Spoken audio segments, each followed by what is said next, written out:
মনে হয় না বেদেনা আর আমাদের কিনতে হবে।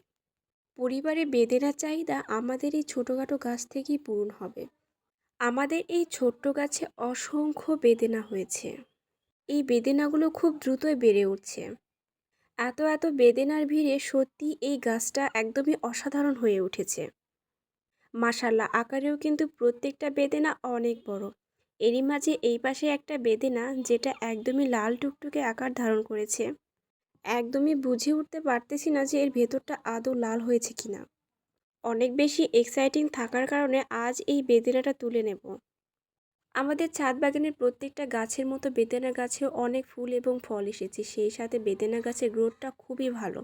আমাদের শখের ছাদ বাগানের গাছ থেকে একটা বেদেনা প্রথম সংগ্রহ করলাম, এটা আমাদের কাছে অনেক বেশি আনন্দের।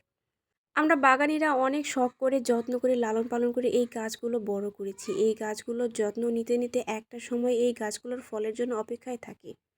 গাছগুলো কিন্তু একদমই শখের বশে তৈরি করা, শখ না থাকলে এই গাছগুলো লালন পালন করা একদমই সম্ভব নয়।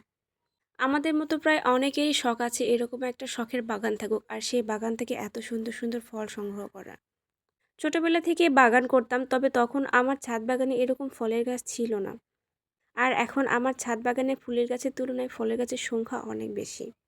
বেদানার পাশাপাশি আম, লিচু, জাম, পেঁপে, পেয়ারা, কলা, জামরুল, কামরাঙ্গা, বরই, স্ট্রবেরি, আতা, আঙ্গুর, সেই সাথে বেশ সুন্দরভাবে লাউ গাছ বেড়ে উঠেছে, আর সেই লাউ গাছে প্রচুর পরিমাণে লাউ হয়েছে। বেগুনের গাছ রয়েছে, মরিচের গাছ রয়েছে এবং বিভিন্ন শাকসবজির গাছ রয়েছে। একটা ছোটোখাটো পরিবারের চাহিদা মেটাতে যে সকল গাছ প্রয়োজন প্রায় প্রতিটা গাছই আমার শখের ছাদ বাগানে রয়েছে। গ্রাম সাইডে আমাদের এই ছাদ বাগান হওয়ায় ছাদ বাগানে প্রচুর পরিমাণে বাতাস আসে। প্রচণ্ড এই গরমে আমাদের ছাদ বাগান দেয় শুধু ফলেরই সৌন্দর্য না, যেন স্বর্গীয় এক টুকরো সুখ। সেই সাথে এই ফলমূলার গাছগুলো তো আমাদের একটা অন্যরকম প্রশান্তি দান করে। এরকম একটা ছাদ বাগান থাকা মানে জীবনের সকল ক্লান্তি দূর হয়ে যাওয়া।